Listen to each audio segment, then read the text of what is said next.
मांगी मिलजुल कर जो रिदों ने दुआ बरसात की, झूमकर आ ही गई काली घटा बरसात की। Hello and welcome to my channel be positive with Mahendra. दोस्तों, हम अपने काम को बखूबी करते हैं क्योंकि उसके अंदर हमारा स्वयं का हित छुपा रहता है, हमारे स्वयं का स्वार्थ छिपा रहता है। लेकिन सोने पर सुहागा उस दिन होता है जब हम लोग उस कार्य को दूसरों को समर्पित करते हैं, यानी उसके अंदर दूसरों की खुशियां भी उसमें शामिल हो जाए। ऐसा जिस दिन करते हैं उस दिन वो कार्य संपूर्ण मानना चाहिए। मैं आपको इसी बात को समझाने के लिए एक किस्सा आपके साथ साझा करूंगा। तो इससे पहले कि हम लोग अपनी बातचीत को शुरू करें, मेरा आपसे निवेदन है कि प्लीज़ हमारे channel be positive with Mahendra को सब्सक्राइब कर लीजिए और बेल आइकन भी दबा दीजिए ताकि हर नए वीडियो का नोटिफिकेशन सबसे पहले आप तक पहुंचे, क्योंकि हमारा यह मानना है कि हमारे वीडियो आपके जीवन में बहुत इंपॉर्टेंट रोल निभा सकते हैं। तो चलिए शुरू करते हैं। नारद जी ने एक दिन अपने पिताजी यानी ब्रह्मदेव से पूछा कि हे सृष्टि के निर्माता, हे सृष्टि के जनक पिताश्री, आप मुझे बताइए कि देवता और दानव दोनों ही आपकी संतान हैं और दोनों ही अपने अपने क्षेत्र में विशेष हैं, यानी तपोबल में देवताओं का कोई सानी नहीं है, लेकिन शारीरिक बल में दानवों का कोई मुकाबला नहीं है। दोनों ही अपने अपने क्षेत्र में श्रेष्ठ हैं।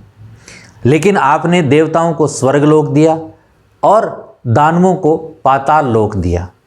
ऐसा आपने क्यों किया? इस भेद के पीछे कारण क्या है, कृपया मुझे समझाइए।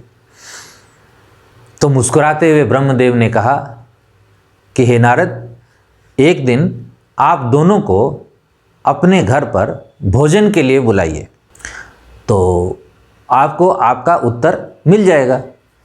तो ब्रह्मा जी के आदेशानुसार नारद जी ने देवताओं और दानवों को भोज के लिए बुलाया। जैसे ही भोजन शुरू होने वाला था तो ब्रह्मा जी ने कहा कि भाई, भोजन शुरू करने से पहले आप एक शर्त है उसको सुन लीजिए और उसकी पालना कीजिए।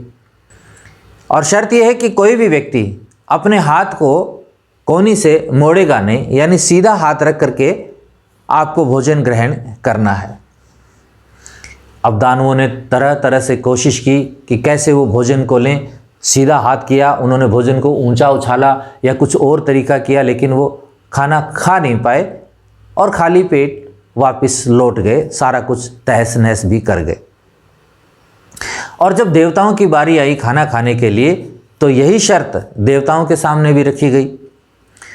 तो देवताओं ने मुस्कुराते हुए खाना जो है अपने सीधे हाथ से स्वयं खाने के बजाय एक दूसरे को खिलाना शुरू कर दिया और पूरे आनंद के साथ उन्होंने भोजन किया और प्रस्थान कर गए। नारद जी को उनका उत्तर मिल गया। आप समझे, सीधी सी बात है। दानवों ने स्वयं के अलावा विचार ही नहीं किया। दानवों ने सीधा सा यही सोचा कि भोजन स्वयं को करना है, अब किस तरीके से करना है उस पर वो प्रयास करते हैं। लेकिन देवताओं ने अपने अलावा सामने वाले की सोची, ठीक ही मैं अपने हाथ से भोजन कर पाऊँ ना कर पाऊँ कोई बात नहीं, मैं भोजन दूसरे को खिलाता हूँ। तो निश्चित रूप से दूसरे ने भी उनको भोजन खिलाया, तो मिलकर के सब ने आनंदपूर्वक भोजन को प्राप्त किया।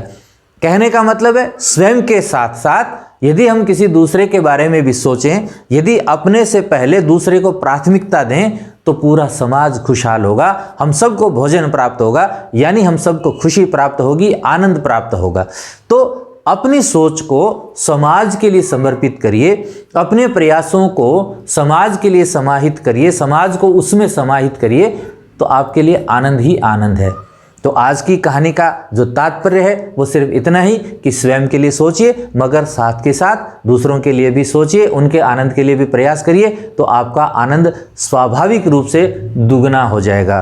तो मिलते हैं किसी और पॉजिटिव नोट पर, तब तक खुश रहिए, प्रसन्न रहिए, नमस्कार।